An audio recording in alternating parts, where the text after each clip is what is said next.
साथ श्रीमते रामचंद्राय नमः। ओम परमहंसा स्वादित चरणकमल चिन्मकरंदाय भक्तजनमानस निवासाय श्रीरामचंद्राय नमः।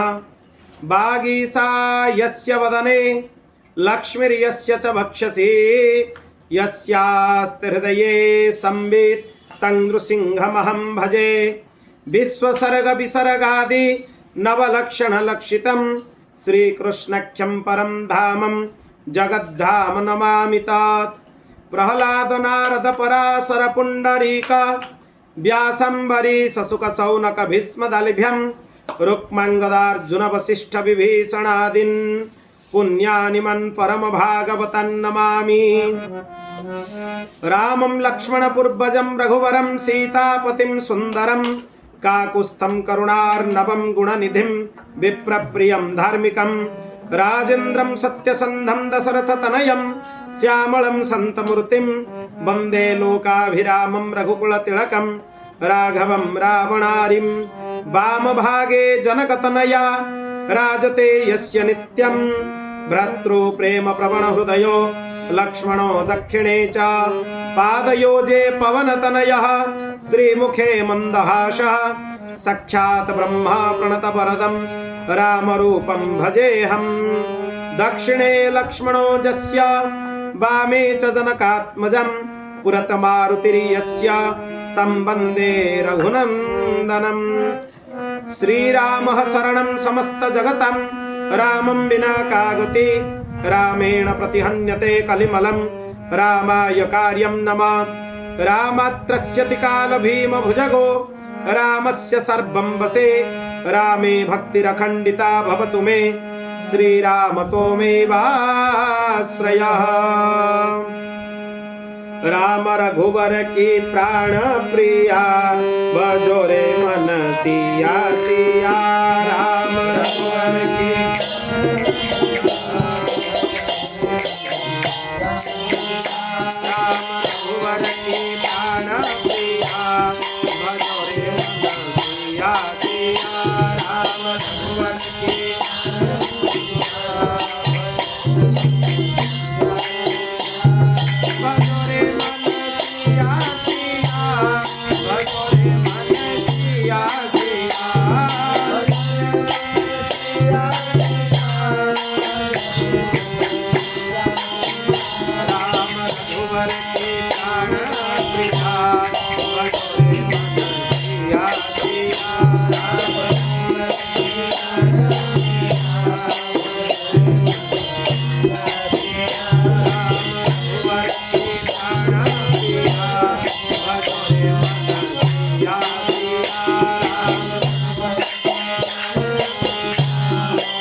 लाल की।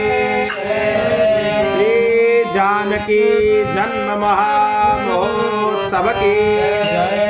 श्री जनकपुर जानकी जी की। श्री जनक नंदिनी की। श्री सीता नवमी महामहोत्सव की। भगवती जनकराज नंदिनी मैथिली श्री जानकींकर आज पवित्र जन्म उत्सव प्रकट उत्सव अवसर रे भगवती जानकींकर कथा तांकर चरित्र रे अवगाहन करिवार सौभाग्य आम मानकु मिलिछि। भगवती जानकी होचंती आद्या प्रकृति मूल प्रकृति। भगवान परिपूर्ण परम ब्रह्म श्रीरामंकर नित्य लीला संगिनी। भगवती जानकी मध्य जन्म ही नांती। सी भूमिजा भूमि भितर प्रकट होती जन्म नुहे। जनकराज जेतेबेले तांकर जो हल करने समय रे से लंगल रे तले कर्षण करुतले भूकर्षण करने समय रे भूदेवी भितर भगवती जानकी प्रकट होते। तांकर स्वरूप केमिति शेषनाग निज मस्तक पृथ्वी देवी को धारण करिसेंती। पृथ्वी देवी सुवर्णमय कमल भितरे निजर कोଳରେ भगवती जानकी को धारण करिसेंती। तेणु वैकल्पिक माता भूदेवी को कहा जाए जानकी जेहेतु तांकर हाथ में भगवती प्रकट होते वैकल्पिक किंतु सी तो जगज्जननी समस्तंकर त्राणकारिणी उद्धारकारिणी सबकिछि करिवारे सक्षम भगवती जानकी। तांकरी सहायतारे भगवान श्रीराम सृष्टि करुचंती। भगवान श्रीराम पालन करुचंती। भगवान श्रीराम संहार करुचंती। भगवान श्रीराम अनुग्रह करुचंती। भगवान श्रीराम निग्रह करुचंती। सबु तांकरी कृपारु होछि। भगवती जानकींकर करुणारु होछि।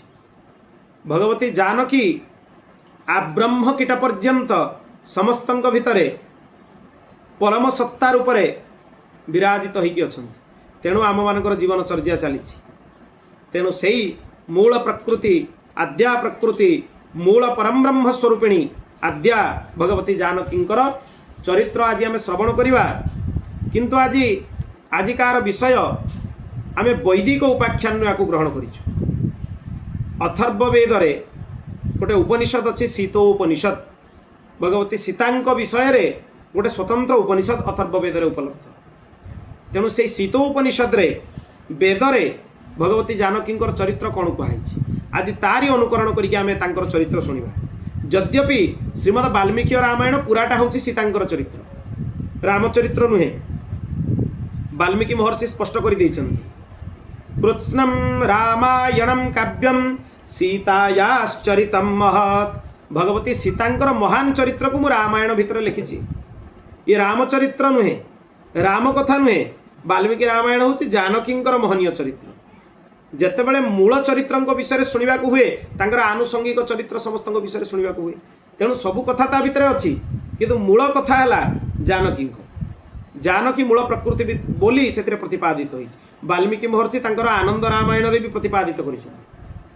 सबु जगार प्रायः शास्त्र रे तांको मूल प्रकृति बोली प्रतिपादित कराई। उद्भव स्थिति संहारम कारिणीं क्लेशहारिणीं सर्वश्रेयस्करीं सीतां नतोऽहं राम वल्लभां। जनकसुता जगजननी जानकी। जनकसुता जगजननी जानकी अतिशया प्रिया करुणा निधान की। अतिशया प्रिया करुणा निधान की। ताके जुगा पद कमल मनावो। ताके जुगा पद कमल मनावो। जासु कृपा निर्मलमति पावो। जासु कृपा निर्मलमति पावो। श्री सीतारामचंद्र भगवान की। वैदिक मंत्र गोटे मर्यादा अच्छी। स्वस्वर वैदिक मंत्र अनधिकारी को पढ़ा भी जाएनी, उच्चारण भी करा जाएनी। वेदर गोटे मर्यादा अच्छी, जी द्विज हो तार उपवीत संस्कार हो विधिवत त्रिसंध्या गायत्री करुथुब, स्वस्वर गुरुमुखर वेद पाठ करुथुब, ताकू वेद पढ़िबार अधिकार अच्छी। कारण वेदर अधिकार अनधिकार प्रयोजन आसे, अन्यत्र नहीं। पुराण आदि रे समस्त अधिकार समस्ते ताकू पाठ करें से कौन असुविधा नहीं। किंतु वैदिक मंत्र मर्यादा थिबारु मुझे मंत्र गुड़ी को स्वस्वर पाठ करी आ जोठी भी दरकार नहीं मु अर्थानुसंधान पूर्वक केवल अर्थ उपर ही दृष्टिपात करी। जोठी आवश्यक मंत्रटा स्वस्वर उच्चारण हेनी, अस्वर उच्चारण हम, खंड खंड कर उच्चारण हम, जद्वारा वैदिक मर्यादार मध्य खंडन हम ना। ताको आखिरे रखिकी आम यार आलोचना करवा, कहीं वैदिक प्रकरण हो वेद प्रकरण हो। श्री सीतारामचंद्र भगवान की ध्यान देकी शुणुवे। बहुत महत्वपूर्ण विषय आ बहुत ज्ञानर गरिमा रखुवा विषय। भगवती जानकी को मूल प्रकृति बोली कहा जाए। सी जगतर उत्पत्ति माने सृष्टि, स्थिति माने पालन, संहार, लय ए सबु क्रिया को सी परिचालन करती। सी मूल कारण ये वेदरे कहुच्छी। तेणु तांको महामाया कहा जाए। महामाया शब्द भगवती जानकी प्रयोज्य। तांको पाखरे तीन प्रकार शक्ति को मूल भाव से धारण करता। इच्छा शक्ति, क्रिया शक्ति, आद्या शक्ति, ये तीनटा शक्ति को धरिकी से परिचालना करते। तांकर इच्छा मात्र के अनंत कोटि ब्रह्मांडर सर्जना हो जाए। तांकर मन भितर इच्छा हम एवं ब्रह्मांड सर्जना हो जाए। गोटे अधे नहीं, अनंत कोटि ब्रह्मांडर सर्जना हो जाए। अनंत कोटि देवी देवता तांकर इच्छा प्रकट हो जाती। अनंत कोटि ब्रह्मा प्रकट हो जाती, अनंत कोटि इंद्र प्रकट हो जाती, अनंत कोटि सप्तर्षि प्रकट हो जाती, अनंत कोटि मनु प्रकट हो जाती। समस्ते तांको इच्छारू प्रकट हो जाए। तेणु तांको अक्षरार्थ कहा जाए। जे क्षर हुंती सी हेले अक्षर। वर्णमालार अधिष्ठात्री देवी होचंती भगवती जानकी। वर्णमाला गुड़ा को अक्षर कहा जाए। कहीं अक्षर कहा जाए ना, अक्षर गुड़ा क्या कहब ना, जार क्षरण हुए सी है अक्षर, जार विनाश हुए सी है अक्षर। तामाने सृष्टिर विनाश समय वर्णमाला समूहर विनाश हुए। स्वरवर्ण व्यंजन वर्ण गुड़ाक यथावत रही जाती, जमती अच्छा सेमती रही जाती। कहीं मूल वेदर ब्रह्मराशि भितर से आसीचंती, तेणु से यथावत रही जाती। मूल प्रकृति रूप से सी रुहंती। आउ ये वर्णमाला गुड़ा हूँ भगवती जानकी अभिन्न स्वरूप। ये वर्णमाला रूप से पूजिता हुंती। से ब्रह्म स्वरूप आउ शक्ति त्रयत्व मध्य तांको कहा जाए। तीन प्रकार शक्ति को धारण करथिबारु तांको शक्ति त्रयत्व कहा जाए। तांको पाखरे रूप रही। थरे देवता माने प्रजापति को पचारिले सीतांकर स्वरूप कौन, सीता किए, तांको विषय रे विस्तार रे हमको आपण सुनांतु। प्रजापति तांको जहाँ उत्तर देले सेई उत्तरटा को उपनिषद रे लिपिबद्ध कराई। प्रजापति आ देवता मानकर कथोपकथन। प्रजापति कहिले से सीता किए मूल प्रकृति रूपत्वात्। ये सीता होचंती मूल प्रकृति, तेणु तांको जगतर मूल कारण कहा जाए। आद्या प्रकृति तांको प्रणव कहा जाए। प्रणव प्रकृति रूपत्वात् सीता प्रकृति रुच्यते। प्रणवटा हूँ परिपूर्ण परम ब्रह्म। कहीं प्रणव भितर संपूर्ण सृष्टिर सत्ता विराजित होगी रही। अकार, उकार, मकार, बिंदु नाद, अर्धमात्रा जहाँ कहा जाए, एमानंकर मिसीगले ताकू ओंकार कहा जाए, प्रणव कहा जाए। प्रणव भितर तीन अक्षर रही, अकार, उकार, मकार, आ गोटे अर्धमात्रा रहा। अर्धमात्राटा हूँ बिंदु, चंद्रबिंदु। अर्धमात्राटा हूँ भगवती निजे। आउ अकार, उकार, मकार जो रहिले तीनटी, ये तीनटी हूँ ब्रह्मा, विष्णु, महेश्वर। आउ अर्धमात्राटा है भगवती निजे। सबुगुड़ा मिसीगले जाकि प्रणव हम। ये प्रणवटा होचंती भगवती जानकी। यांकर वाच्य होची प्रणव, आंकर मंत्र होची प्रणव। प्रणव स्वरूपिणी होइतिबारु पुणी एठी सिद्ध है जी होती मूल प्रकृति पूर्ण ब्रह्म स्वरूपिणी आंको जनक राजा झील बोली भाविकी खाली गोटे जनक राज नंदिनी अत्यंत सुकुमारी वैदेही तांको किशोरी खाली सेतिकी भाविकी भूल करेनि जे ये मूल प्रकृति नुहे माधुर्य रूप से अत्यंत माधुर्य आ ब्रह्मस्वरूपिणी कहले से अत्यंत पूर्ण ब्रह्मस्वरूपिणी तांको सत्तारु तांको लोमकूपरु अनंत कोटि ब्रह्माणी रुद्राणी इंद्राणी प्रकट हुवन्ति तांको लोमकूप भितर ब्रह्माणी रुद्राणी इंद्राणी अनंत कोटि ब्रह्मांडर लक्ष्मी सरस्वती गायत्री तांको लोम मूल भितर प्रकट हुवन्ति तेणु खाली जनक राज नंदिनी बोली भाविकी से भूल करेनि जे ये केवल जनक राज नंदिनी रावण तांको हरण कर नहीं गला ये तांकर गोटे लीला कहीं लीला है ना जय विजय को जो अभिशाप मिलता भगवती कही गोटे जन्म तुम उद्धार कारण मुझे हेबी तेणु रावण द्वारा अपहृत होगी निज इच्छा से जाइए अयोध्यारू वन को तो गले पुणी बनरू लंका को गले निज इच्छा केवल निज इच्छा कौन पाई ना लंका को जाइए मोर बात्सल्य द्वारा सब असुर मान को उद्धार करदेवी तांको बात्सल्य गुण पाई से जाइए आ पुनश्च भगवान को पाखरु तांकर जो वियोग हैला सेतरे से भगवत पारतंत्र को प्रदर्शन करिसंती जे मूल प्रकृति हेले भी मु भगवत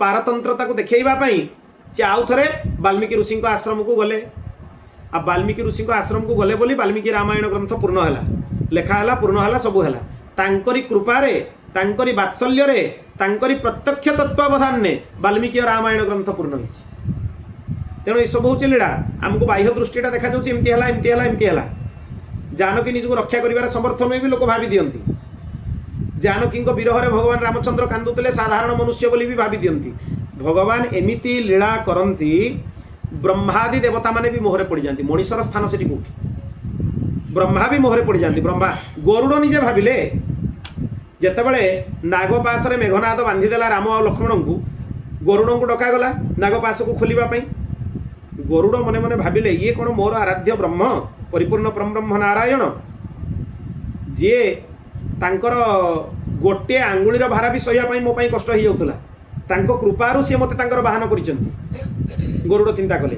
आज एमती निश्चेष्ट होइकी नागपाश बांधी होइकी पड़िसंती ये कौन ब्रह्म तांको भ्रम हो गला जेतले सी मुक्त कर सारे तांको भ्रम को दूर किए कले काकभूषुंडी से काकभूषुंडी पाक शुणा गले राम कथा काकभूषुंडी कहले तुम्हें बिल्कुल तांको लीला देखिकी भ्रमित हुओनी तुम्हें थरे राम को लीला देखिकी भ्रमित होच मो आखिरे मु 27 थर राम आसीबा देखिछि अवतार 27 थर रामंकर अवतार मो आखिरे मु देखिछि राम ब्रह्म चिन्मय अविनाशी आनन रहित सकल घटवासी ये पूर्ण परम ब्रह्म एथरे टिके भी संदेह करनी तांको मनुष्य बोली भावनी माया मनुष्य भावनी तांको लीलावर से एमती काम कर लोक देखिकी तांको भाविबे जे माया मनुष्य किंतु सेटा ही तांकर माया जी तांको मायामय पुरुष बोली भाविकी रहीगला से बंधन ने पड़ो आ जी पूर्ण परम ब्रह्म बोली तांको चिन्हीगला तार बंधन नष्ट हो सर्पबंधात् प्रमुच्यते तेणु जो शतानन रावण को राम लक्ष्मण भी मारिबारे समर्थ होई नथिले एते भयंकर थिला शतानन रावण ताकू भगवती जानकी बद्ध करिसंती 100टा मुख थी रावण दशानन रावण को रामचंद्र मारिदेले शतानन रावण आगे राम लक्ष्मण ही मूर्छित होगले किसी कहीं करें कहीं मारी पारे जानकी ताकू युद्धभूमि को ओह्लैले जानकी को एते कोमल सुकुमारी भावुचंती तांकर दृष्टिपात रे तांकर अस्त्रघात रे शतानन रावण को खंड खंड करके नष्ट करदेले जानकी एमिति सामर्थ्य तांकर तेणु जानकी हेले मूल प्रकृति प्रणव स्वरूपिणी आद्या प्रकृति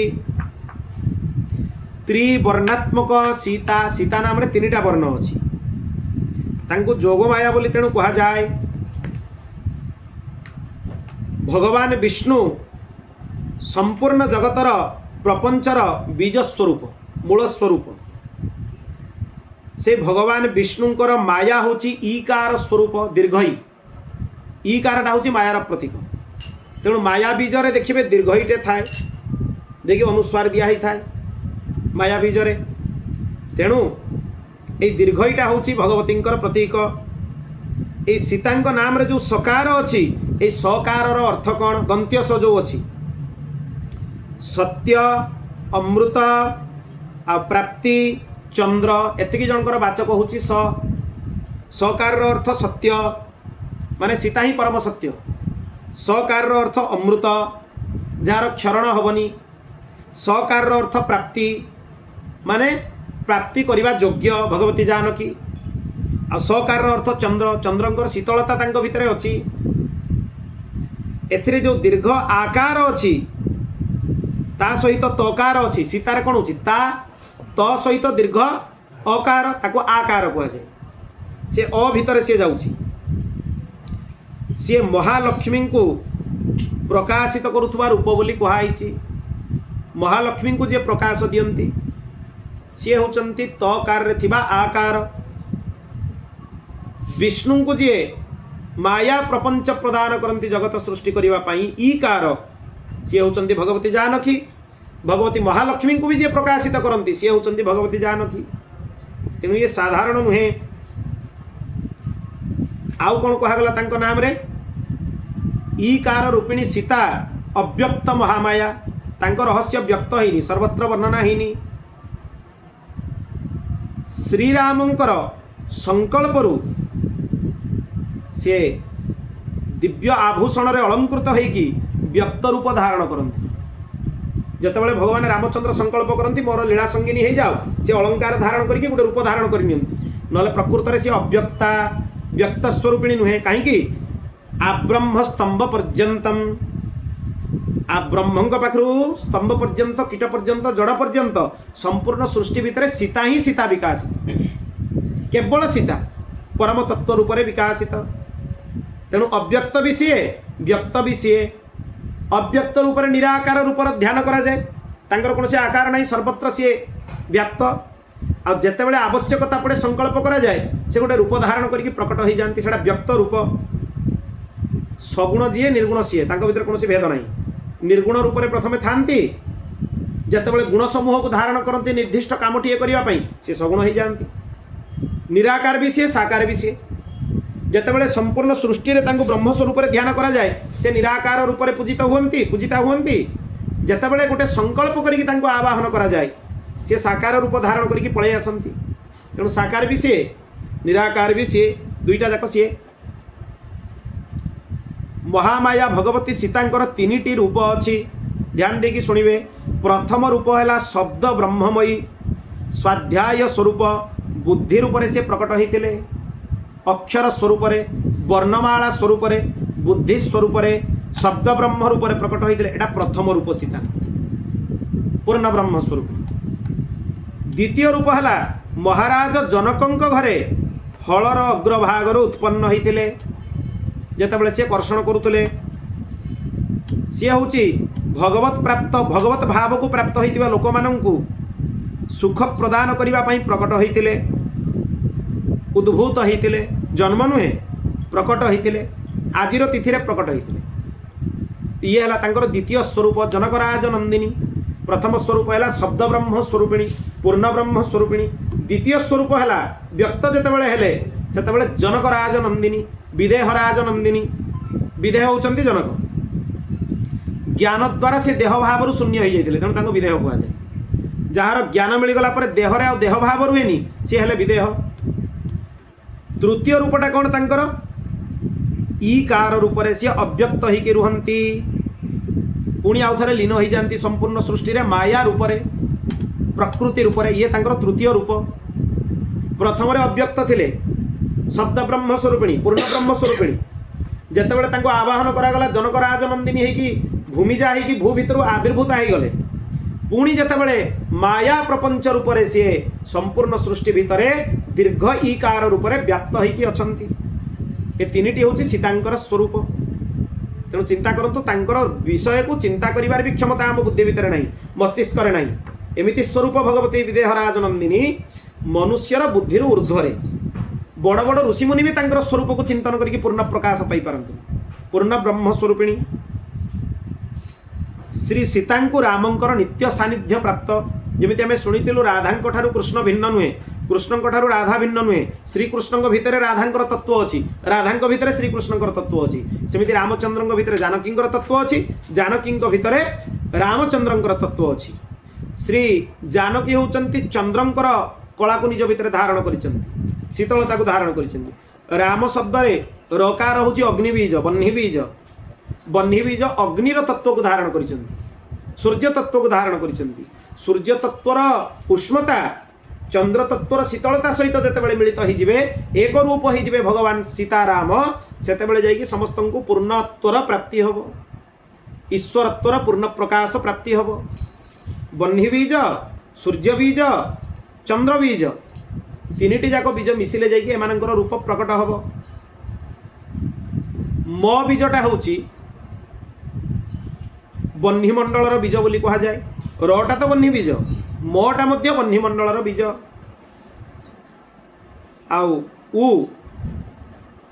अटा होची सूर्य बीज बोली कहा जाए आउ उटा होची चंद्र बीज बोली कहा जाए ए तीनिटा बीज मिसिले जाइकी प्रणव हुए ओंकार हुए ए तीनिटा तत्व को राम नाम धारण करिछि सीतांकर शब्द धारण करिछि आमे पूर्वर बहुत थर शुणिछु ए राम शब्द भितरु ही राम नामना समुत्पन्न प्रणव मोक्षदायक राम नाम भितरु ही ओंकार प्रकट होइछि राम नाम होछि पिता ओंकार होछि पुत्र जन्यजनक संबंध पाणिनि सूत्र सह पूर्वर यार व्याख्या बहुत विस्तार रे कराइछि सबु प्राणींकर उत्पत्ति स्थिति प्रलयर कारिणी ब्रह्मवादिनी आ गोटे सुंदर कथा कहुई आमे ब्रह्म सूत्र को समस्ते शुणुचु ब्रह्म सूत्र प्रथम सूत्र भी शुणिलु ये सुंदर कथाटी उपनिषद रे कहगला प्रणवत्वात् प्रकृतिरीति वदन्ति ब्रह्मवादिन इति अथातो ब्रह्म जिज्ञसेति च माने ब्रह्म सूत्र रे जो अथात ब्रह्म जिज्ञासा कोई कि ब्रह्मंकर जिज्ञासा कराई प्रथम सूत्र रे से जिज्ञासाटा जानकी विषय रे जिज्ञासा कराई वेद रे कहगला वेद रे स्पष्ट कर दिया गला कौन कहगला आउ थे ध्यान देकी शुणु ब्रह्मसूत्र प्रथम सूत्र वेदांतर प्रथम सूत्र है अथातो ब्रह्म जिज्ञासा प्रथम सूत्र से सूत्र रे ब्रह्मंकर जिज्ञासा कराई से ब्रह्मंकर जिज्ञासा कहार जिज्ञासा समस्ते विभिन्न प्रकार भाष्य लिखिले बहुत आलोचना है किंतु वेद ये अथर्ववेद तार प्रमाण देले जे अथात ब्रह्म जिज्ञासा कहा लिखाई ना अथात ब्रह्म जिज्ञासा जानकींकर जिज्ञासा कराई तांकर तत्वर जिज्ञासा कराई ताले पुणी एटी सिद्ध है जे जानकी होचंती ब्रह्म तत्व जो ब्रह्म को श्री रूप में आमे आविर्भूता हबार जानिबा आमे सुजोग पाउछु से पूर्ण ब्रह्म स्वरूपिणी हेले जानकी अथात ब्रह्म जिज्ञासा पाखरु संपूर्ण ब्रह्मसूत्र केवल जानकींकर ही चरित्र जानकींकर ही लीला जानकींकर ही ऐश्वर्य जानकींकर ही गुण समूह ताठू भिन्न आउ किछि नाही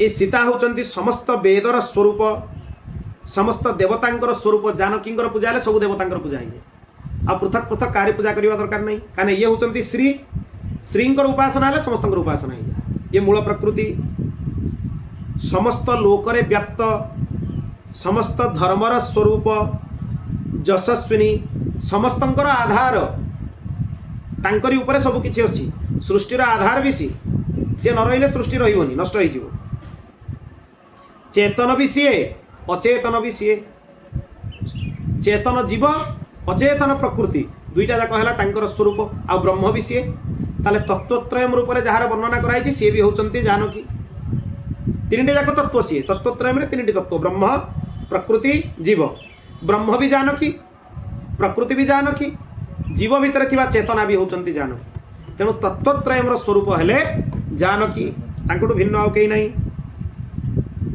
पुणी समस्त प्राणींकर गुण कर्मर विभाग ता सहित समस्तंक शरीर रूपक आत्मा देव ऋषि गंधर्व असुर राक्षस भूत प्रेत पिशाच पंच भूत इंद्रिय मन प्राण अंतकरण सबकिछि होछि जानकींकर ही स्वरूप कारण एगुड़ा है प्रकृतिर विभिन्न भेद प्रकृति मूल प्रकृति है जानकी तेणु एगुड़ा तांकर अंश सबू या भितर टिके टिके तांकर अंश सबू अछि मूल तत्व है जानकी तांकर अंश रूप में माने प्रकट होइचंती सा देवी त्रिविधा भवति शक्त्यासना इच्छा शक्ति क्रिया शक्ति साक्षात शक्तिरीति ये गोटे बहुत बड़ कथा अच्छे बहुत महत्वपूर्ण कथा अच्छे ଯେତେବେଳେ ଯଦ୍ୟପି ଏ ଅତ୍ୟନ୍ତ ରହସ୍ୟ କହିଲା ବେଳକୁ ଏ କଥା ସ୍ମରଣ ହେଉଛି, ତେଣୁ ମୁଁ କହିଦେଉଛି, କିନ୍ତୁ ମନ୍ତ୍ରଟାକୁ ମୁଁ ଏଠି ପ୍ରକାଶ କରିବିନି, ମନ୍ତ୍ରର ଆଲୋଚନା କରିବିନି। ଭଗବତୀ ଶ୍ରୀଙ୍କର ମୂଳ ମନ୍ତ୍ର ହେଲା ପଞ୍ଚଦଶାକ୍ଷରୀ ମନ୍ତ୍ର ବା ପଞ୍ଚଦଶୀ ମନ୍ତ୍ର, ଯେଉଁଟାକି ଅତ୍ୟନ୍ତ ଦୁରୂହ, ଅତ୍ୟନ୍ତ ଗୁହ୍ୟ। ସେଟା କେବଳ ଶ୍ରୀବିଦ୍ୟା ଉପାସକ ଯେଉଁମାନେ ତାଙ୍କୁ ଅତ୍ୟନ୍ତ ବହୁତ ଗୁଡ଼ାଏ କ୍ରମ ପୁରା କଲା ପରେ ଯାଇକି ପଞ୍ଚଦଶାକ୍ଷରୀ ମନ୍ତ୍ର ଦିଆଯାଏ। ପଞ୍ଚଦଶାକ୍ଷରୀ ମନ୍ତ୍ରର ଅଧିଷ୍ଠାତ୍ରୀ ହେଲେ ଭଗବତୀ ଜାନକୀ, ତାଙ୍କରି ବୀଜ ତା ଭିତରେ ଅଛି, ମାୟା ବୀଜ ତା ଭିତରେ ଅଛି। ସେ ପଞ୍ଚଦଶାକ୍ଷରୀ ମନ୍ତ୍ରଟା 3 ଭାଗରେ ବିଭକ୍ତ, 3ଟା ଭାଗ ଅଛି। ପ୍ରଥମ ଭାଗଟା ହେଲା 5ଟା ଅକ୍ଷର, ଦ୍ୱିତୀୟ ଭାଗଟା ହେଲା 6ଟା ଅକ୍ଷର, ତୃତୀୟ ଭାଗଟା ହେଲା 4ଟା ଅକ୍ଷର। ସେ 3ଟାକୁ 3ଟା କୂଟ କୁହାଯାଏ।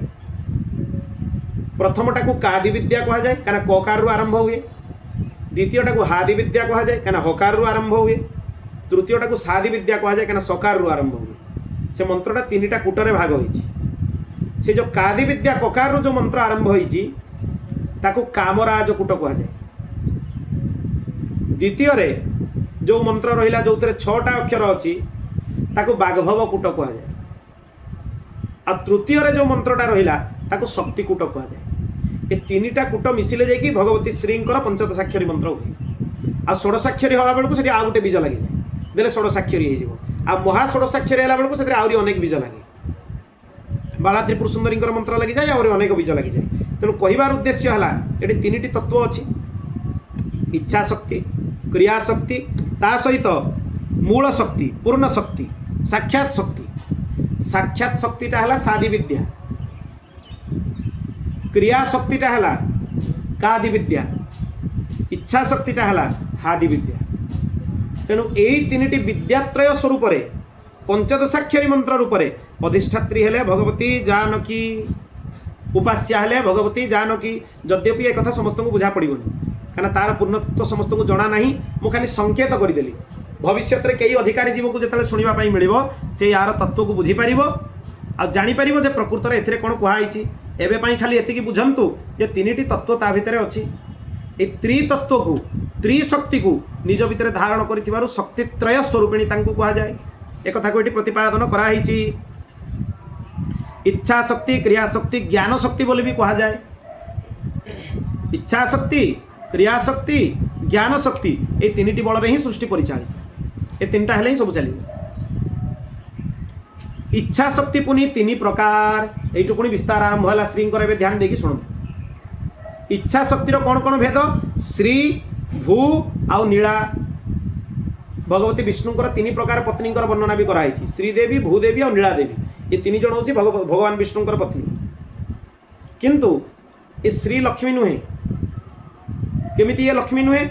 ନା ଯେତେବେଳେ ଯଜୁର୍ବେଦ ମନ୍ତ୍ରରେ ପ୍ରକାଶ କରାଗଲା ଶ୍ରୀଶ୍ଚତେ ଲକ୍ଷ୍ମୀଶ୍ଚ ପତ୍ନ୍ୟା, ଶ୍ରୀ ଆଉ ଲକ୍ଷ୍ମୀ ଯାହାଙ୍କର ପତ୍ନୀ ଅଲଗା ଅଲଗା କୁହାଯାଇଛି। ଶ୍ରୀ ବି ତାଙ୍କର ପତ୍ନୀ, ଲକ୍ଷ୍ମୀ ବି ତାଙ୍କର ପତ୍ନୀ। ତାହେଲେ ଜଣେ କେମିତି ହେଲେ? ଲକ୍ଷ୍ମୀ ଅଲଗା, ଶ୍ରୀ ଅଲଗା। এই ଶ୍ରୀଟା କିଏ? এই ଶ୍ରୀ ହେଉଛନ୍ତି ଭଗବତୀ ଜାନକୀ, ତାଙ୍କର ପ୍ରତିପାଦନ କରାଯାଇଛି। ତେଣୁ ଶ୍ରୀ, ଭୂ, ଭୂ ମାନେ ଭୂଦେବୀ ଆଉ ନୀଳା, ନୀଳା ଦେବୀ, ଏ 3 ଜଣ ହେଲେ ଇଚ୍ଛା ଶକ୍ତିର 3 ପ୍ରକାର ରୂପ। এই 3ଟି ରୂପକୁ ଧାରଣ କରିକି ଦେବୀ ନିଜ ପ୍ରଭାବରୁ ଚନ୍ଦ୍ର, ସୂର୍ଯ୍ୟ ଆଉ ଅଗ୍ନିଙ୍କୁ ପ୍ରକଟ କରନ୍ତି। ବୁଝିପାରିଲେ ଏବେ 3ଟା ରୂପ କ'ଣ? ଇଚ୍ଛା ଶକ୍ତିରୁ ଶ୍ରୀ, ଭୂ, ନୀଳା। ସେ ଶ୍ରୀ, ଭୂ, ନୀଳାରୁ ଯେତେବେଳେ ବିସ୍ତାର ହେଲା ଅଗ୍ନି, ଚନ୍ଦ୍ର, ସୂର୍ଯ୍ୟ ଏମାନଙ୍କୁ ସେ ପ୍ରକଟ କଲେ। ଚନ୍ଦ୍ର ସ୍ୱରୂପିଣୀ ହେଇକି ଔଷଧିମାନଙ୍କର ପୋଷଣ କରନ୍ତି। ଚନ୍ଦ୍ର ନ ରହିଲେ ଔଷଧୀୟ ଗଛର ଔଷଧି ଗୁଣ ରହିବନି। ମୂର୍ଖମାନେ କିଛି ବୁଝନ୍ତିନି। ଆଜିକାଲି ଲୋକ କୁହନ୍ତି ଔଷଧୀୟ ତତ୍ତ୍ୱ, ଏମିତି ଖାଇଦେଲେ ଔଷଧ କାମ କରିବ ନା। ଚନ୍ଦ୍ରର ରଶ୍ମି ଯଦି ଔଷଧୀୟ ଗଛମାନଙ୍କ ଉପରେ ନ ପଡ଼ିବ ତାଙ୍କର ଔଷଧୀୟ ତତ୍ତ୍ୱ ନଷ୍ଟ ହୋଇଯିବ। ତେଣୁ ଚନ୍ଦ୍ର ଭିତରେ ରହିକି ଏଇ ଭଗବତୀ ଗଛମାନଙ୍କୁ ଔଷଧୀୟ ତତ୍ତ୍ୱ ପ୍ରଦାନ କରୁଛନ୍ତି। କଳ୍ପବୃକ୍ଷ, ତାର ଫଳ, ତାର ମୂଳ, ତାର ଲତା, ଗଛ, ଔଷଧି ଏ ସବୁକୁ ଇଏ ଧାରଣ କରିଛନ୍ତି। ଇଏ ଚନ୍ଦ୍ର ରୂପରେ ମହାସ୍ତୋମ ଯଜ୍ଞର ଫଳ ଦିଅନ୍ତି। ଏଇଟା ଗୋଟେ ବୈଦିକ ଯଜ୍ଞ, ମହାସ୍ତୋମ ଯଜ୍ଞ। ଅମୃତ, ଅନ୍ନ, ତୃଣ, ଘାସ ଦେବତା, ମାନବ, ଜୀବମାନଙ୍କୁ ତୃପ୍ତ କରେ। ଅମୃତ ଦ୍ୱାରା ଦେବତାମାନେ ତୃପ୍ତ ହୁଅନ୍ତି, ଅନ୍ନ ଦ୍ୱାରା ମାନବମାନେ ତୃପ୍ତ ହୁଅନ୍ତି, ତୃଣ ଘାସ ଦ୍ୱାରା ଅନ୍ୟ ଜୀବଜନ୍ତୁମାନେ ତୃପ୍ତ ହୁଅନ୍ତି। ତାମାନେ ଇଏ 3 ପ୍ରକାର ଖାଦ୍ୟ ଦେଇକି 3 ଜଣଙ୍କୁ ତୃପ୍ତ କରନ୍ତି। କ'ଣ କ'ଣ? ଅମୃତ ଦେଇକି ଦେବତାମାନଙ୍କୁ ତୃପ୍ତ କରନ୍ତି, अन्न देकी मनुष्य मान तृप्त करती आउ घास तृण आदि देकी अन्य जीवजंतु मान तृप्त करती तेणु आंकु शाकांभरी बोली मध्य कहुए शाक द्वारा संपूर्ण विश्वर भरण पोषण करती शाकांभरीति विख्यातम तन्मे नाम भविष्यति। यही सीता सूर्य आदि सकल भुवन को प्रकाशित करती निमिष घड़ी 8टा प्रहर युक्त दिन राति मास पक्ष ऋतु अयन संवत्सर कालर जेते कला अछंती मनुष्यर जेते आयुषर परिकल्पना कराही निमेष पर्यंत कालचक्र संसार वर्णना ये सबू आंकरी पाखर स्वरूप प्रकट होती ये सूर्य स्वरूप धारण करके सबूर परिचालना करुँच काल को परिचालना करुँच जमदेवता को काल देवता कहुए जम कहाँकर पुत्र सूर्यंकर पुत्र तामाने काल उपरे समय उपरे कहार नियंत्रण अच्छी सूर्यंकर नियंत्रण अच्छी ए सूर्य क्या भितर प्रकट होती भगवती जानकी इच्छा शक्ति प्रकट होती खाली भगवती जानकी देहरु नुहे मात्र तांकर इच्छा शक्ति पुणी इच्छा शक्तिर 3टा रूप श्री भू नीला तार गोटे अंशरू सूर्य प्रकट होती तामाने भगवती ज्योति रश्मि ब्रह्मांड रे कहीं नहीं तांकर पूर्ण ब्रह्म स्वरूपिणी रूप को देखिपर सूर्यंकर क्षमता नहीं तांको आगे तेज को सह्य करें मनीष कौन देखिए तेज सूर्यंकर तेजटा तांकर संपूर्ण तेजटा जदि सिंधु हुए सूर्यंकर तेजटा बिंदुए तामाने केते तांकर तेज केते प्रचंड तेज तांकर जानकींकर मूल तत्वर परिचय प्राप्त करंतु पुणी एई देवी अग्नि रूपरे समस्तंक शरीर भितर रहीकि अन्न जल को पाचन करुचंती भोक स्वस्वरूप ये ही उपस्थित जा देवी सर्वभूतेषु क्षुधा रूपेण संस्थिता माने क्षुधाटा हूँ भगवती निजे भोक लगिला माने जानिबे भगवती डाकरा आसीगला तेणु भगवत प्रसाद रूपक अन्न द्वारा यज्ञ रूपक अग्नि को तृप्त करा जाए ये हूँ गोटे याज्ञिक प्रक्रिया खाद्य ग्रहण करने गोटे याज्ञिक प्रक्रिया यज्ञर प्रक्रिया कहीं अन्न रूपक आहुति आम से दौचे आहुति नदेला माने से माने जब भूल जिनस आम पकईदे ताले कौन करेंगे से भगवती अभिशाप देवे कहीं सी अग्नि रूप प्रचंड होती जो भोक लगिला माने जानिबे क्षुधारे जठराग्नि प्रचंड माने तांको आमे कौन करिबा भगवत प्रसाद रूपक आहुति प्रदान कले से तृप्त होइजिबे शांत होइजिबे पूर्णाहुति होइजिबो से कथा को वर्णना करागला शोषटा भी होची भगवती शोष जो लगुच तृष्णा आसूची तृष्णा रूपेण संस्थिता सी भी भगवती पुणी ये देवी वनौषधि मान भितर शीत उष्ण रूप से अछंती काष्ठ भितर अछंती तेणु ये महालक्ष्मी रूप से प्रकट हुंती समस्तंकर रक्षण करने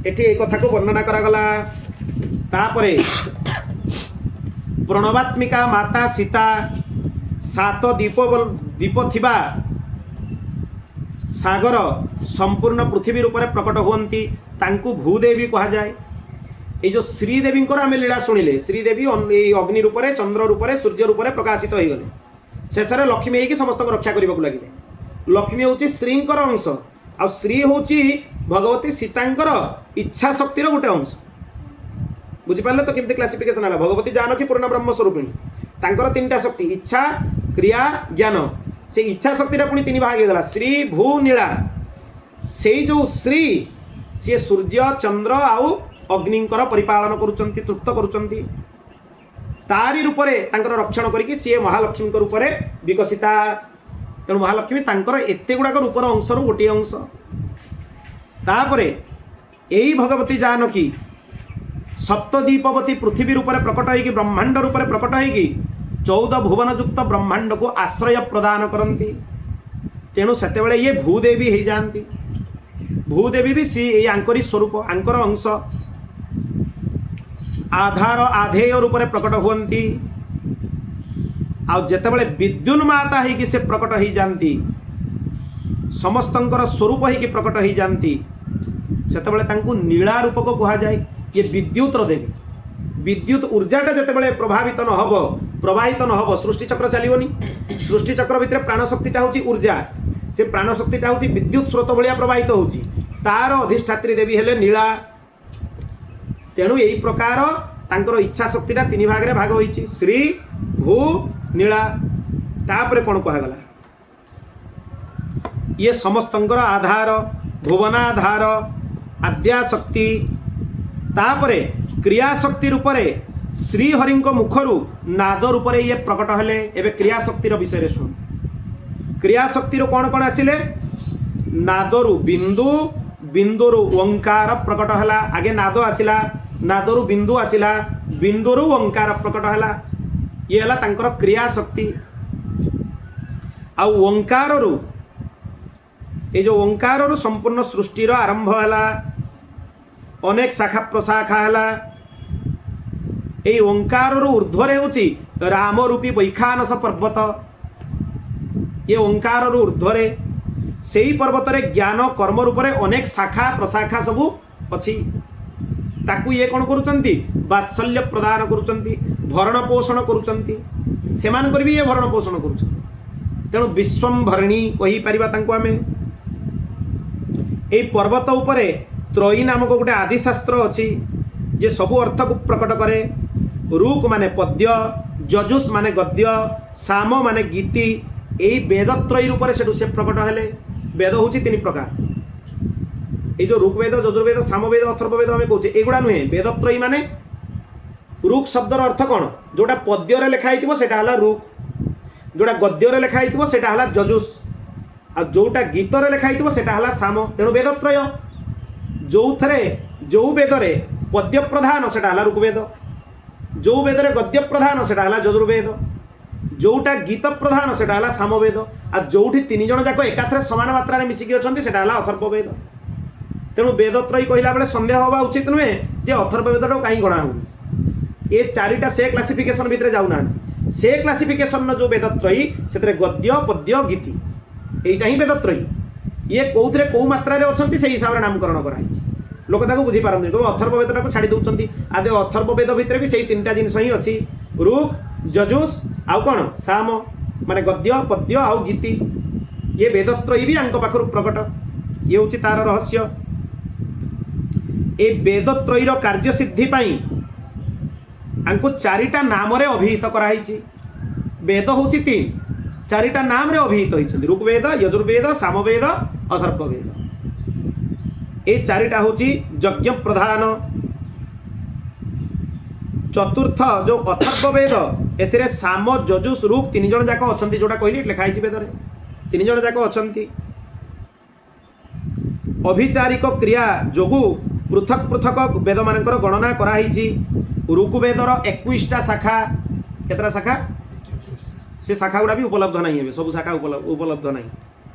यजुर्वेदर 109 शाखा 109 शाखार आम हूँ गोटे दुटा शाखा पढ़ीचे जमी काण्व शाखा माध्यमदनीय शाखा युवा आम पढ़ीचे समस्त गोटे गोटे शाखा थाए। ये 109 शाखा भी काठक शाखा मैत्रायणी शाखा तैत्तिरीय शाखा ये सब वेदर शाखा अच्छे। कृष्ण यजुर्वेदर शाखा शुक्ल यजुर्वेदर शाखा दक्षिण भारत में कृष्ण यजुर्वेद उत्तर पूर्व भारत में शुक्ल यजुर्वेदर शाखा सब अच्छा। सामवेदर 1000 शाखा अथर्ववेदर 500 शाखा। वेदरे सर्वप्रथम वैखानस मत श्रीरामंकर प्रत्यक्ष दर्शन को मुख्य बोली माना ही। तेणु ऋषि माने श्रीरामंकर स्मरण करती। ए ऋषि माने वेदर कल्प व्याकरण शिक्षा निरुक्त ज्योतिष छंद 6टा अंग ये षडंग कह जाए गुड़ा वेदर षडंग ता सहित मीमांसा न्याय ये 3टा को वेदर उपांग कह जाए। एमानंकर संपूर्ण अध्ययन करने उचित। यही माने भगवती जानकींकर ज्ञान शक्ति भितर प्रकट होती जेते शाखा आपण माने सुन इतिहास पुराण पर्यंत सब तांको शाखार उत्पन्न। तांकर इच्छा शक्ति केते विस्तार आपण सुनिले ज्ञान शक्ति भी केते विस्तार आपण सुनंतु केमिति केमिति शाखा सब ता भितर प्रकट होईछि। तापरे ए वेद माने धर्मशास्त्र मानकु प्रकट कले। धर्मशास्त्र रे आचार व्यवहार प्रायश्चित विषय रे कहा गला। इतिहास पुराण वास्तुविद्या धनुर्वेद गंधर्ववेद आयुर्वेद एमान को उपवेद कहा जाए। एमाने भी ता भितर प्रकट हेले। पुणी यारी द्वारा दंडनीति व्यवहार व्यापार विद्या जोग विद्या परमतत्व ये 21 प्रकार विद्या या भितर प्रकट है। मनीष मुंड भितर भी एतिक जिनसर चिंतन करें जी भर प्रकट होती आ मूल तत्वर कौन परिचय प्राप्त करेंगे तांकर अंश प्रत्यंश तार अंशर भी परिचय प्राप्त करने मनुष्य पक्षरे संभव नुहे। प्राचीन समय विष्णुंकर बाणी ବୈଖାନସ ଋଷିଙ୍କ ହୃଦୟରେ ବେଦତ୍ରୟୀ ରୂପରେ ଆବିର୍ଭୂତ ହେଲା। ସେଇ ବୈଖାନସଙ୍କର ସଂକଳ୍ପରୁ ସଂଖ୍ୟା ରୂପରେ ପ୍ରକଟ ହେଲେ ସିଏ ହେଉଛି କ୍ରିୟାଶକ୍ତି ରୂପକ ପୂର୍ଣ୍ଣ ବ୍ରହ୍ମ ସ୍ୱରୂପିଣୀ। ଆଉ ଗୋଟେ ରହିଯାଇଥିଲା କ୍ରିୟାଶକ୍ତି। ଇଚ୍ଛା ଶକ୍ତି ଶୁଣିଲେ, ଜ୍ଞାନ ଶକ୍ତି ଶୁଣିଲେ, ଏବେ ଆସିଲା ତାଙ୍କର କ୍ରିୟାଶକ୍ତି। এই କ୍ରିୟାଶକ୍ତି ବିନ୍ଦୁ ନାଦ ରୂପରେ ପ୍ରକଟ ହୋଇଥିଲା। ଏଥିରେ ବ୍ରହ୍ମମୟ ବିଷ୍ଣୁଙ୍କର ଗଣନା, ତାଙ୍କର କ୍ରିୟାର ଗଣନା କରାହେଇଛି। ୟା ଭିତରେ 5 ପ୍ରକାର କ୍ରିୟାର ପରିଚାଳନ ହୁଏ। କ'ଣ କ'ଣ ହୁଏ? ସୃଷ୍ଟି, ପାଳନ, ସଂହାର, ଅନୁଗ୍ରହ, ନିଗ୍ରହ।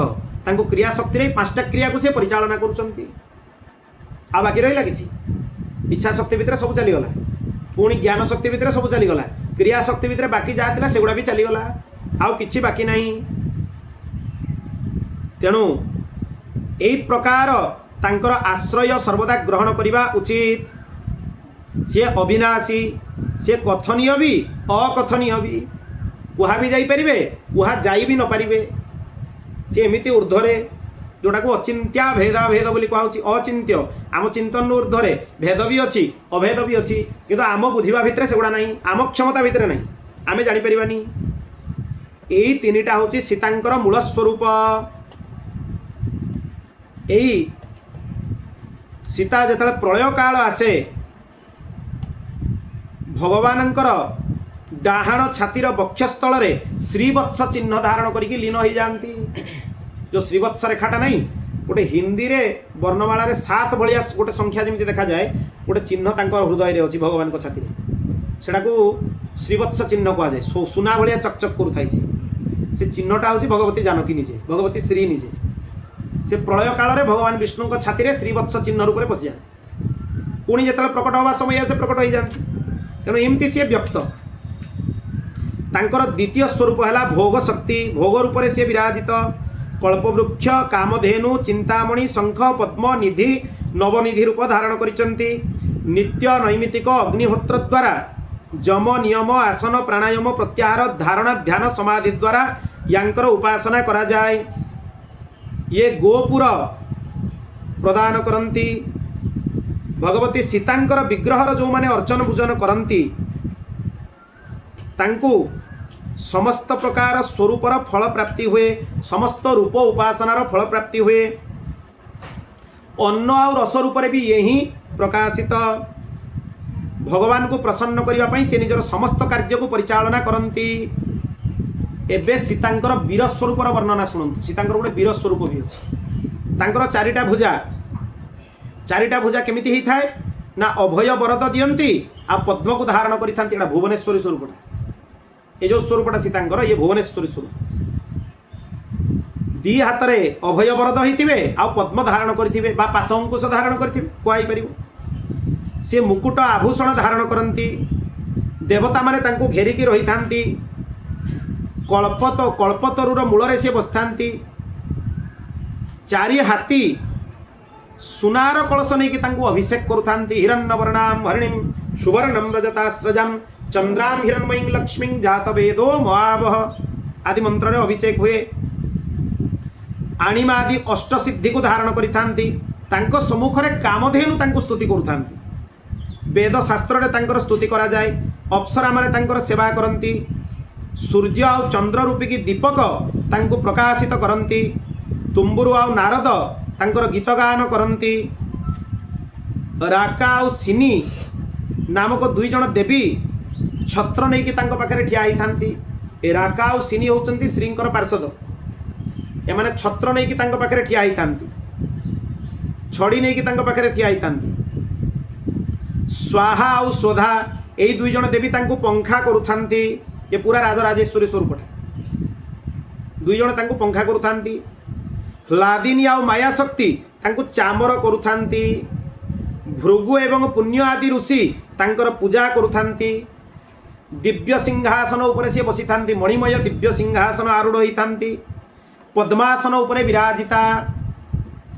ତା ସହିତ ସମସ୍ତ କାର୍ଯ୍ୟ ଆଉ କାରଣର ମୂଳ ସ୍ୱରୂପ ସେଇ ଭଗବତୀ ସୀତା विभिन्न रूप से श्रृंगार धारण करके प्रकट होती तांकर अनेक आखि थाए आ प्रसन्न मुद्रार तांकर आखि थाए यही स्वरूपटा है देवींकर वीर स्वरूप एटा पूरा त्रिपुर सुंदरी सागर सामान त्रिपुर सुंदरी जो राजराजेश्वरी स्वरूप में महाललिता होगी बसता सिंहासन आरूढ़ होगी पद्मासन उपर सबु देवी देवता उपासना करुँच छड़ी छत्र चमर धरी था से रूप में ये बसता तेणु ये भिन्न नुहे कौन प्रकार भिन्न नुहे गोटे थर जदि भगवती कृपा हुए वाल्मीकि सुंदराकांड आंकर स्वरूप त्रिपुर सुंदरी अभिन्नता को आम गोटे थर आलोचना करवा यदि भगवती विशेष इच्छा हुए तेणु आज जानकी नवमी रे भगवती जानकींकर पूर्ण ब्रह्म स्वरूपिणी तत्वर प्रतिपादन रूपक ए सीता उपनिषद एठी पूर्ण हला वम भद्रम कर्णेभिः शृणुयाम देवा भद्रम पश्येमाक्षभिर्जत्रा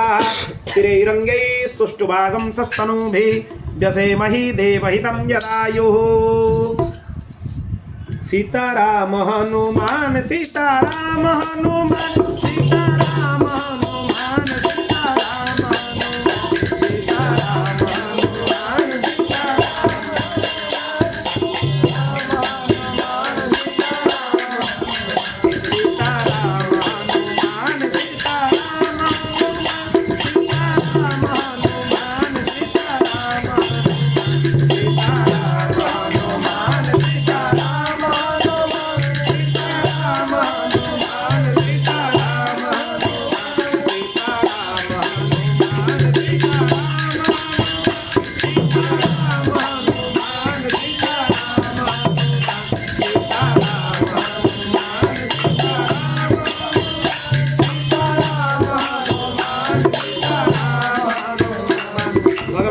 जनक नंदिनी जानकी माता की श्री जानकी नवमी महामहोत्सव की श्री जानकी जन्म महामहोत्सव की जय जय श्री सीताराम जय जय श्री सीताराम जय जय श्री सीताराम।